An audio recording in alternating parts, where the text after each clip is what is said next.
12월 첫 번째 맞이하는 수요 예배 가운데서 여전히 늘 지켜주시는 주님의 은혜에 풍성히 거하시는 저와 여러분 될 수 있기를 주님의 이름으로 축복합니다. 이 자리에 설 때마다 느끼는 건데요,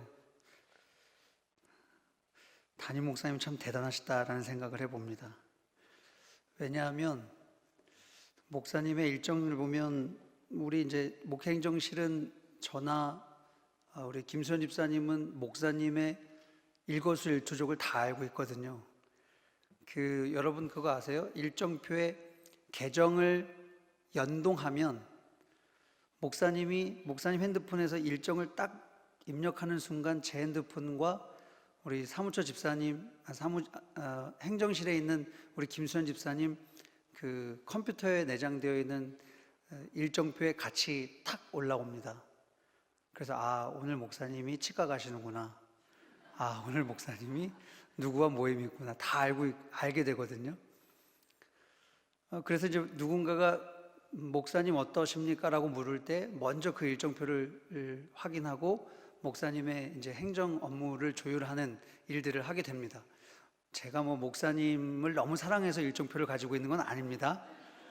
제 아내보다 사랑하지는 이상하네 말이. 근데 오늘 제가 어떤 말씀을 드리려고 하냐면 참 이 강단에 서는 게 얼마나 두려운지 모르겠습니다. 당회를 준비하는 동안 또 여러 가지 회무를 준비하다 보니 오늘 넘겨야 할 자료가 너무 많았습니다. 그래서 그 일들을 확인하고 또 재차 조율하고 또 그러는 바쁜 일정에 결국 말씀을 묵상하는 시간을 너무 많이 놓치고 말았습니다. 그래서 말씀을 준비하는 내내 너무 시간에 쫓기고 마음이 불안하고 너무 힘이 들어서 어떡하지 계속 그런 마음이 저에게 있었습니다. 그래서 이거 정말 그냥 죄송하다고 하고 예전에 어떤 선배 목사님이 그랬대요. 말씀의 강단에 올라왔다가 오늘 제가 도저히 말씀을 준비 못해서 말씀을 전하는 것 자체가 죄라서 말씀을 못 전하겠습니다. 그리고 내려갔답니다. 그런데 담임 목사님께서 올라오셔서 저 마음 다 이해한다고 오늘 일찍 집에 돌아가자고 기도해 주시고 마쳤답니다. 그래서 저도 그렇게 한번 해볼까? 아멘 할 뻔했죠, 누군가 지금. 그런데 이미 말씀의 강단을 허락해 주신 그 하나님의 은혜를 기억하면서 그래도 부족하지만 연약하지만 또 함께 나눌 성도님들이 계시기에 또 이 자리에 두렵고 떨리는 마음으로 섰습니다. 제가 너무 신나게 말씀을 전하지 않더라도 이 목사가 오늘 왜 저래 이러더라도 여러분 함께 귀한 말씀으로 은혜 나눌 수 있기를 주님을 축복합니다. 우리 초기 기독교에는 유대 기독교인이라는 것을 구별한 적이 있었습니다. 말하자면 유대인들이었는데 예수 그리스도를 믿은 사람들입니다. 요한복음 11장에 보면 마리아를 통해서 예수님의 하신 일들과 그 증거들을 보고 유대인들이 믿었더라라는 말씀이 있습니다. 그러니까 그것들을 근거해서 유대 기독교인이라는 단어가 있습니다. 처음 초기 로마인들이 이 유대인들과 유대 기독교인들 또 이방인으로서 기독교인이 된 사람들을 볼 때 이들을 나누지 않았습니다. 마치 세상 사람들이 우리를 볼 때 저 사람이 장로교냐 성결교냐 감리교냐 그것을 나누지 않고 한 교회로 보듯이 그 로마 초기인들은 이 유대인들이나 유대 기독교인들이나 또 이방 기독교인들을 별로 구별하지 않았습니다.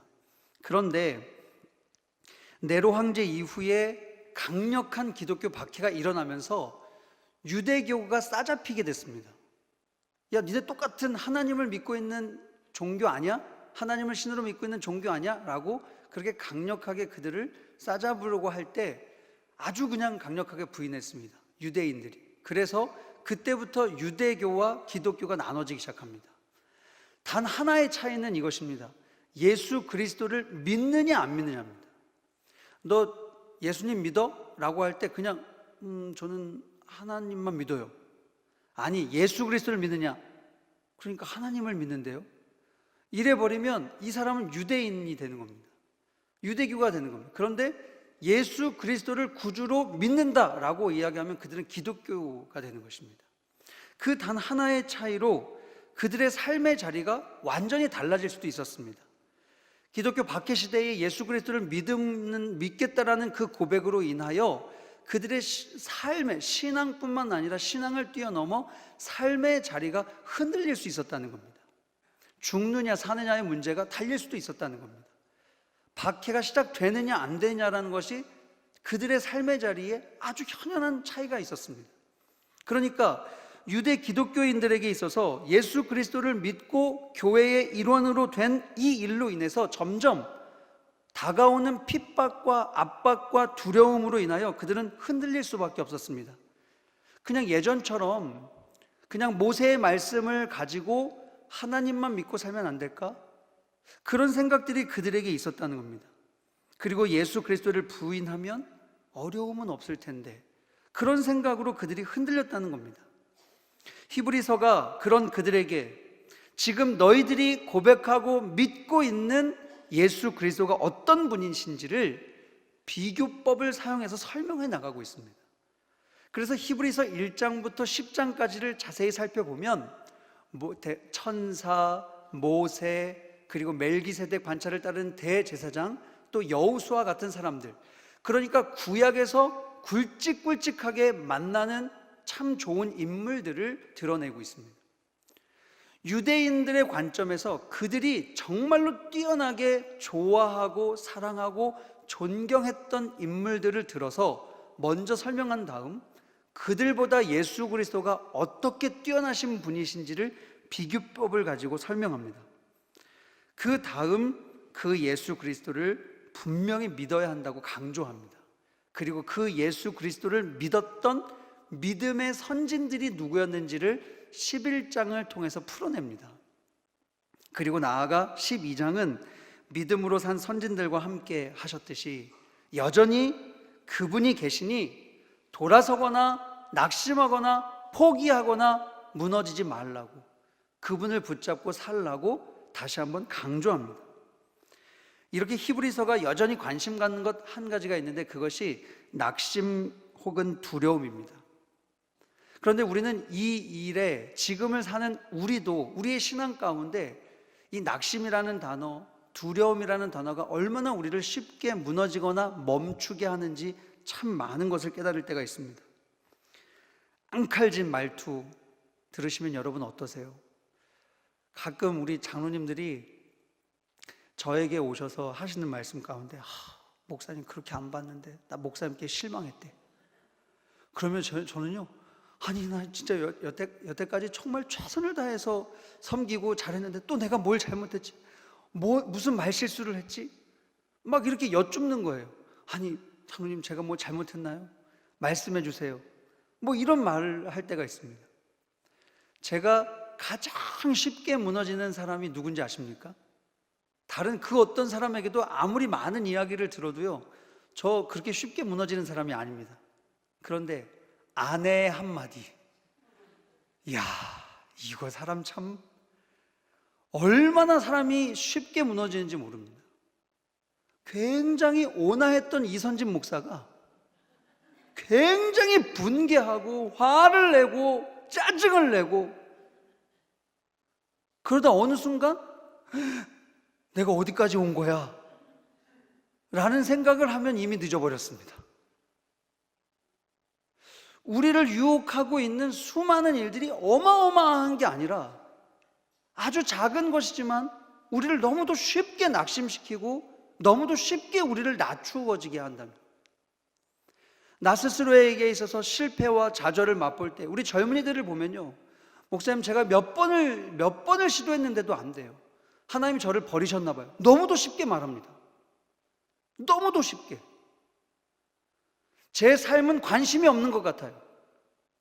그 말 한마디가 우리를 어마어마한 나락으로 떨어뜨리는 일임에도 불구하고 우리는 너무도 쉽게 그런 일들에 무너질 때가 많다는 겁니다. 그러할 때 히브리 기자는 이렇게 얘기하는 겁니다. 예수를 바라보자. 예수를 깊이 생각해 보자. 그분이 너의 삶에 어떤 분인지 한번 네가 깊이 한번 바라보라는 겁니다.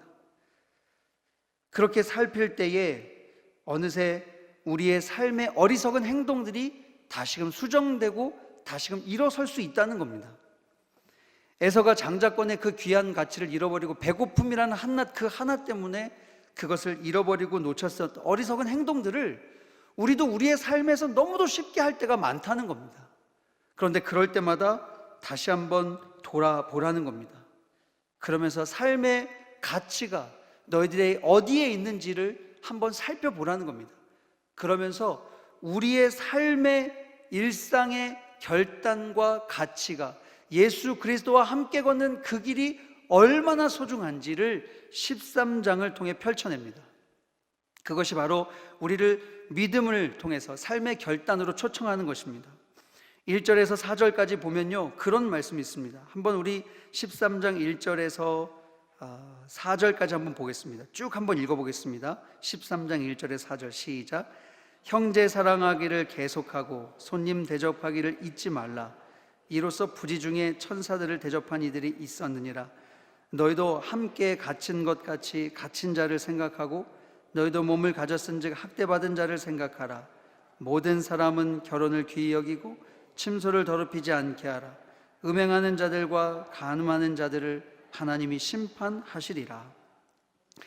형제 사랑하기를 계속하고 나그네를 대접하는 것을 잊지 말고 갇힌 자와 마음을 같이 하고 아픈 자들과 함께 아파해 주라는 겁니다. 그러니까 너희들의 삶의 현장, 그 지극히 평범한 삶의 자리를 건강하게 지켜가는 것이 바로 예수 그리스도를 믿음으로 말미암아 이겨나가는, 세상을 이겨나가는 첫 출발이라는 얘기를 하는 겁니다. 믿음으로 승리하는 것이 그 거대한 것이 아니라 내게 주어진 삶의 현장에서 바르고 마땅하게 지켜가는 것이, 그것이 믿음을 시작하는 것이라는 겁니다. 우리는 모여 예배하는 공동체임을 잊지 않습니다. 우리 그리스도인들은 모여 예배하는 공동체임을 얼마나 소중히 여기는지 모릅니다. 그래서 온 교회마다 모여 예배하는 그 은혜가 있습니다. 우리 교회도 이렇게 수요 예배마다 또 모이고 예배마다 모이는 모여 예배하는 공동체입니다. 그런데 한 가지, 예배를 드리고 나아가는 삶의 공동체라는 것을 잊고 살 때가 참 많습니다. 예배를 드리고 나아가는 삶의 공동체이기도 합니다. 주님이 만약에 그냥 나만 믿어라 라는 것으로 끝을 냈다면 사실은 우리는 모여 예배하기만 하면 될 텐데, 주님은 항상 너의 몸과 같이 내 이웃을 사랑하라, 내가 행한 것 같이 너희도 행하라, 사랑을 실천하게 하셨고 세상으로 나아가게 하셨습니다. 이 안에서 모여 끝을 내는 것이 아니라 이곳에 나와 모여 예배하는 공동체에 우리의 정체성을 확립했다면 나아가 삶으로 살아내는 예배의 공동체가 또 다른 예배의 처소가 있음을 우리에게 선포했다는 겁니다. 죄송합니다. 남선교회를 뭐라고 하는 게 아닙니다. 또 이거 끝내고 나서 남선교회를 뭐라고 했다고 하시면 안 됩니다. 예전에 제 기억으로는 3년 정도 된 것 같습니다. 처음 부임하고 1년이 지난 다음이었을까? 남선교회, 올해는 우리 남선교회 조찬기도회가 토요 새벽 기도와 함께 예배를 드리는데 작년까지만 해도 조찬기도회가 따로 있었습니다. 그렇죠. 그래서 1년 한 달에 한 번씩 모이는데 담임 목사님으로부터 시작해서 부목사님들을 이제 한 달에 한 번 말씀으로 초청하십니다. 그 말씀을 전하는 때가 있는데, 말씀을 전하고 나서 남선교회 조찬기도회로 토요일 날 모여서 남선교회 회원들만 쫙 차 있으니까 너무 좋더라고요. 아유, 이것도 남자만 사랑하는 거 아니고 이렇게 하는 게 아니에요. 어쩐 든든해 보였습니다. 너무 든든해 보여요. 말씀을 신나게 전하고 함께 은혜 받고 기도하고 교회를 위해 또 나라를 위해 또 여러 가지 기도의 제목들을 놓고 우리 남자들이 한 가장들이 모여 기도한다는 게 얼마나 좋은지 몰랐습니다. 제 마음 너무 뜨거웠습니다. 너무 감사했습니다. 그리고 나서 함께 은혜 받은 그 기쁨으로 이제 아침을 먹으러 가는 거래요. 그래서 우리 교회 맞은편에 있는 저 플래티넘 빌딩, 거기에 지하 1층에 뭐가 있는 줄 아십니까? 추어탕집 있잖아요. 아침에 백반이 돼요. 얼마나 맛있는지 하고 침이 고이네요. 된장찌개 아침에 먹으면 얼마나 맛있는지 몰라요. 계란말이와 함께. 진짜 뭐 세상 사람들은 뭐 소주와 뭐 치킨 이러는데 우리는 된장찌개와 계란말이. 네, 아무튼 그걸 먹으러 가는데 저에게 놀라운 광경이 벌어졌습니다. 우리 교회 정문의 문을 활짝 여시고 그 5, 60명 되시는 무리를 지으신 분들이 모두 아무렇지도 않게 최단 거리로 지나가시는 거였습니다. 분명히 양옆으로 신호등이 있거든요. 이쪽으로도 있고 저쪽으로도 있고. 그런데 마치 내 눈에는 아무것도 보이지 않아. 오직 이 길만이야. 좌로나 우로나 치우치지 않고 정문을 여셔서 그대로 가시는 겁니다. 그런데요, 여러분, 저도 모르게 장로님들과 권사님들과 이야기를 하며 그 길을 너무도 자연스럽게 지나갔습니다. 지나오고 났더니 내가 어떻게 걸어온 거야? 하고 돌아봤는데 정말로 단 한 분도, 그때는 단 한 분도 신호등으로 건너지 않고 직진을 했습니다. 제게 마음이 너무 무거웠습니다. 아니 뭐 목사님, 신앙과 도덕은 차이가 있는 것 아닙니까? 물론 여러 가지 관점을 논할 수도 있을 것 같습니다. 그런데 다른 관점 하나를 생각해 보았습니다. 만약에 교회를 다니지 않는 사람들이 이른 아침 그 앞을 지나가는 광경을 한번 생각해 보죠. 근데 그때 종교교회 이렇게 서 있지 않습니까? 종교교회 파란 글씨로 우리 앞에. 그런데 그 앞에 한두 명만 지나갔으면 별로 관심 갖지 않았을 텐데 그것도 남자들만, 양복을 입은 남자들만. 아니 남자 구경하기가 그렇게 쉽지 않잖아요, 이른 아침에. 그런데 남자들만 5, 60명 때를 지어 그 중앙선을 우르르 지나가는데 그 새벽에 보았던, 만약에 그리스도인이 아닌 사람들이 본다면 찌찌. 결국 우리가 욕먹는 것이 아니라 교회를 뛰어넘어 예수 그리스도, 그분이 욕을 먹는 게 아닐까. 그리고 그것을 가슴에 새기고 있다가 언젠가 몇 달이 지나고 나서 우리 남선교 주차장에 또 차례가 왔습니다. 그리고 그때 함께 뜨겁게 은혜를 나눈 다음 마지막에 뭐라고 이야기했냐면, 제가 건의 하나 드리겠습니다 그랬습니다. 제가 지난번에 이러이러한 실수를 여러분과 함께 했습니다. 그런데 문을 열고 나아가면 양쪽으로 신호등이 있습니다. 우리 그 신호등에 조금 춥지만 잠깐 서 있다가 파란불이 켜지면 당당하게 길을 건너 좌우에서 만나 추어탕으로 들어가면 어떻겠습니까? 그랬더니 우리 그 남성교 회원분들이 아멘! 뭐 그런 거에 아멘을 다 하시는지. 아니 그냥 도덕 질서 지키자고 하는데 뭐 아멘까지 하실 수는 없는데. 그런데 그렇게 하고 저희 어떻게 했는지 아십니까? 보란 듯이 약속이라는 듯이 쫙 나가서 일렬로 양쪽으로 자기가 가깝다고 생각한 대로 가는 거예요.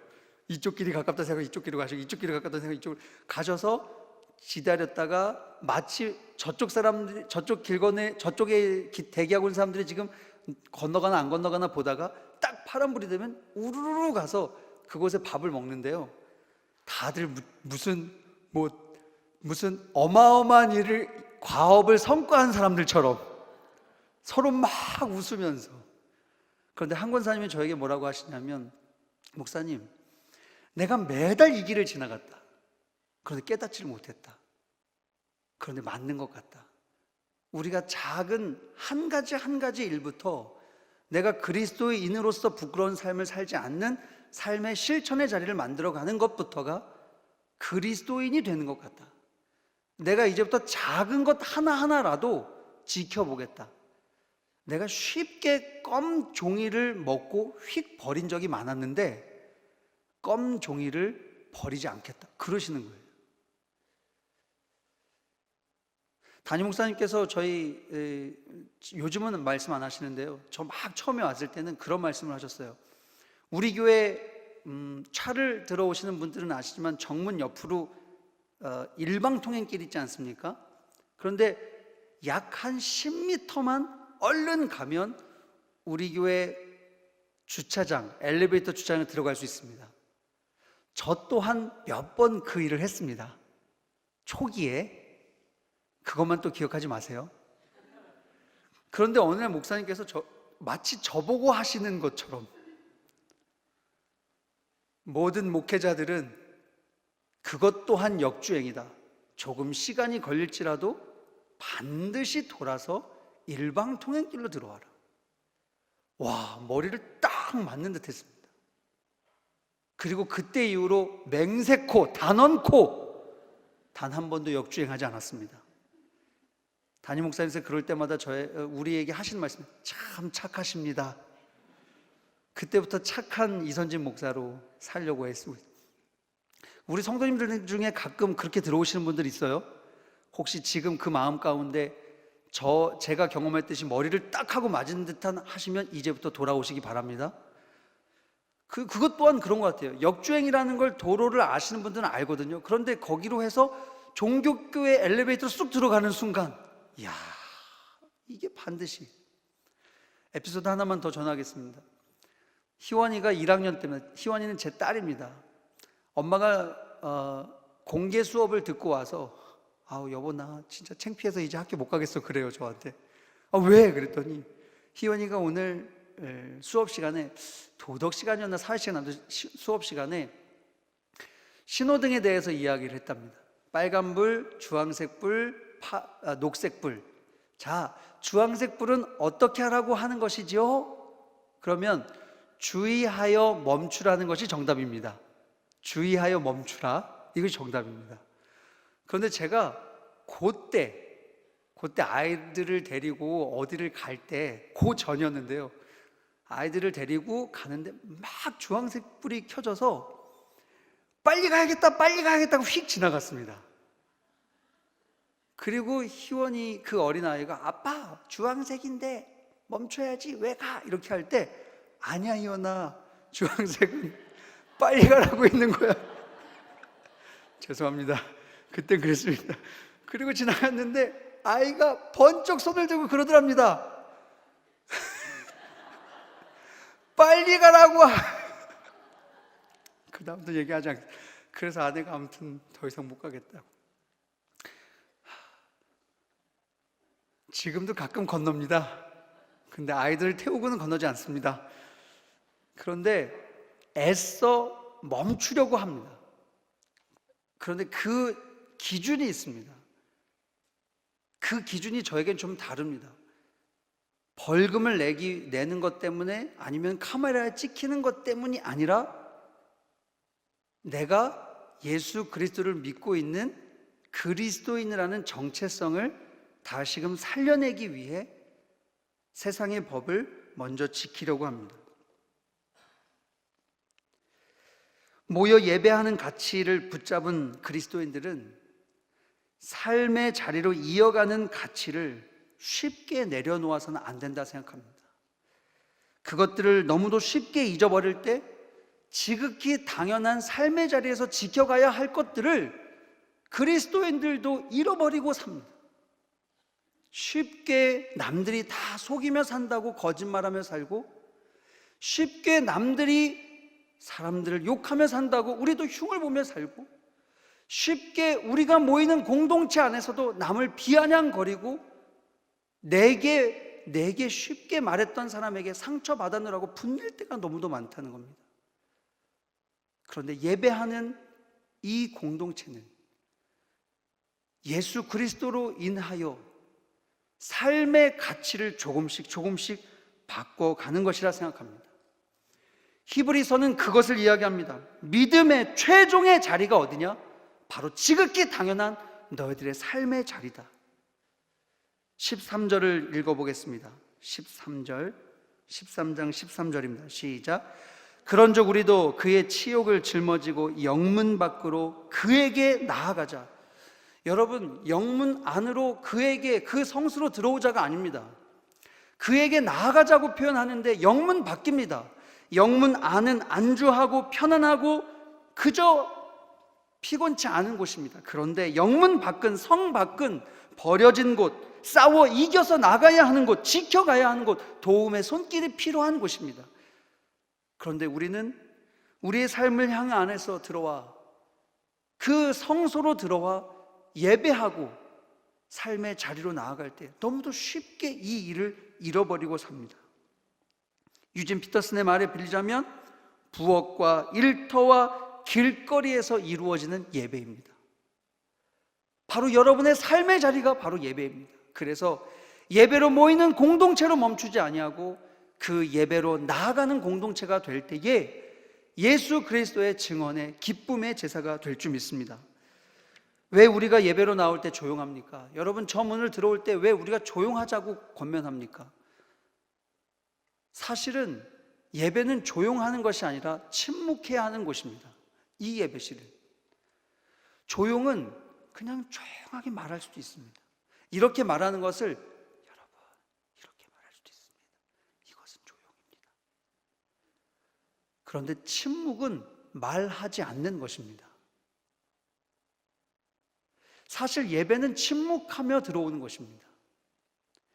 예배의 성소로 빗대어는 곳이 지성소입니다. 구약의 지성소. 그런데 그 지성소는 빛이 들어오지 않는 어둠이 있습니다. 어둠으로 상징합니다. 그런데 그 어둠으로 들어가는 자가 대제사장인데, 대제사장이 1년에 한 번씩 그곳에 들어갈 때는 모든 죄를 짊어지고 들어갑니다.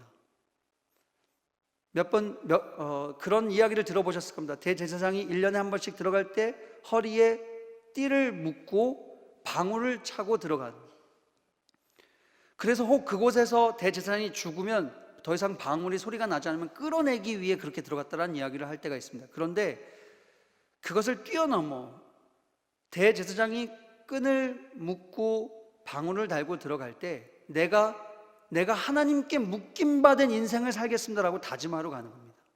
그런데 그때 내가 하나님 앞에 죽으러 가는 것입니다. 왜냐하면 하나님 앞에 대면할 때 죄를 가지고 있는 사람들은 죽었기 때문에 그렇습니다. 그래서 하나님 앞에 내가 나아갈 때 내 삶의 죄를 들고 지금 나아갑니다. 그러니 나는 죽습니다. 죽은 자는 더 이상 말을 할 수가 없습니다. 그래서 우리가 예배로 나올 때 세상 죄를 지고 내가 들어옵니다. 내가 주님을 만나 뵈러 옵니다. 그러나 난 이 죄 때문에 난 죽을 수밖에 없습니다. 그래서 입을 침묵하는 겁니다. 그러니 이 예배의 자리로 들어왔을 때 여러분, 아유 반가워, 아이고 저러겠네, 아니요, 이건 내가 살아있는 것입니다. 예배가 끝나고 나가서도 언제든지 교제하실 수 있습니다. 아무리 반가워도 내가 주님 앞에 나온 이 자리만큼은 침묵을 지키는 겁니다. 그렇게 침묵을 지킴으로 내가 죽었다 하나님 앞에 선언하는 겁니다. 그런데 어떻게 살아납니까? 하나님의 임재가 그를 만질 때에, 하나님이 임재하셔서 그 죄를 씻어주실 때에 다시 살아나는 것입니다. 그리고 그 기쁨으로 내가 살았다고 뛸 때에 대제사장의 방울이 울렸고, 그 기쁨의 방울이 울려 퍼질 때에 바깥에서는 기뻐했다는 겁니다. 그리고 그 대제사장은 다시금 나와 자신이 벗어두었던 일상의 복, 제사장의 복을 다시금 입고 그의 사명을 감당합니다. 신약시대의 그대로의 예표가 예수 그리스도의 무덤입니다. 그의 무덤에 돌문이 닫혔을 때 어둠이었습니다. 침묵이었습니다. 죽음이었습니다. 그런데 그에게 하나님이 임재하셨을 때, 생명으로 다시금 살려내셨을 때 그 문은 열려지고 세상으로 나와 세상의 소망이 되고 힘이 되고 능력이 되었다는 것입니다.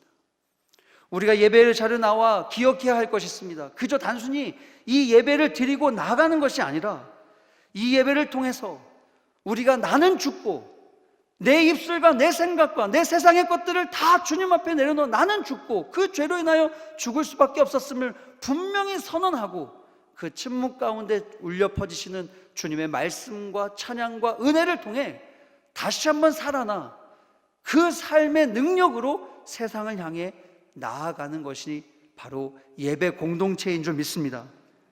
그래서 히브리 기자는 예수의 피가 성 밖에서 모든 죄를 사하셨듯이 성 안에서 평안함으로 쫓아 안주하지 말고 우리도 나아가 삶의 현장에서 희생과 헌신으로 그리고 그 은혜를 따라 선을 행하고 나누자 선언합니다. 이것이 바로 일터 삶의 현장에서 드려지는 기쁨의 예배라는 것입니다. 우리가 삶의 자리에서 점검해야 할 것이 있습니다. 예배에서 점검해야 할 것이 있습니다. 은혜 받았다, 내 마음 가운데 무언가 깨달음이 있어서 은혜 받았다라고 하고, 그리고 저 문을 열고 나아갈 때 우리 자신의 삶이 어떤지 돌아볼 수 있기를 주님의 이름으로 축복합니다. 여전히 나에게 조금만 뭐라고 해도 발끈하고 여전히 미워하고 분해하고 내게만 관심이 있다면 우리는 그분에게 나아간 것이 아니라 오늘도 우리의 만족과 우리의 안전장치를 지킨 것뿐입니다. 참다운 신앙이란 믿음의 결단을 삶의 실천의 영역까지 옮겨놓는 것입니다. 예수님께서 계시는 그 현장으로 나가서 손을 내밀고 격려하고 그 가치를 지켜가고 함부로 내 입과 마음을 세상에 내어주지 않고 사는 것, 그것이 바로 믿음일 것입니다. 여러분, 세상 사람들과 우리와 차이점이 있다면 그것은 예수 그리스도를 믿는 것입니다. 12장 28절은 그 믿음으로 말미암아 우리가 흔들리지 아니하는 나라를 상속받았다고 선포해주고 있습니다. 우리가 그 유일한 예수 그리스도, 그 우리 삶의 자리에 유일한 차이 예수 그리스도를 깊이 묵상하고 깨달을 때 우리는 흔들리는 유대 기독교인들이 붙들었듯이 흔들리는 이 세상 가운데 우리가 그분께로 나아가면 나아갈수록 더욱더 견고한 믿음의 증언자가 될 줄 믿습니다. 예수 그리스도 없이 그렇게 할 때 흔들리는 저 세상 사람들에게 그 이름이 얼마나 좋은지 아느냐고, 그 이름 때문에 내가 얼마나 기쁘게 사는지 아느냐고, 그 이름으로 나누고 사랑하고 삶의 터전을 성실히 담대히 선명하게 살아낼 때 우리가 바로 예수 그리스도를 증언하는 열매 될 줄 믿습니다. 예수 그리스도 그 이름이 여러분의 삶을 주관하는 놀라운 축복의 통로 될 수 있기를 주님의 이름으로 축복합니다. 기도하겠습니다. 주님이 나에게 어떤 분이신지 간절히 깨닫기 원합니다. 주님을 나의 유익을 위해서만 간구했던 이기적인 욕심을 넘어 내 삶의 현장에서 눈을 들어 도움이 필요한 이들을 외면하지 않고 보게 하시고 나눌 수 있는 용기를 허락하시며 풍성히 그 안에서 공급해 주시는 주님 붙들고 증언하며 사는 믿음의 사람 되게 하옵소서. 우리가 선 세상 곳곳마다 삶을 포기하고 있는 포기의 영, 낙심시켜 무너져 있는 낙심의 영, 스스로 비하하는 더러운 영이 예수 그리스도와 함께 사는 그리스도인들로 인해 떠나게 하시고 그것들로 더 이상 넘어지거나 쓰러지지 않게 하여 주옵소서. 그 이름을 증언하는 기쁨의 제사가 하나님의 자녀들을 통해 넘치게 하옵소서. 예수 그리스도의 이름으로 기도합니다. 아멘.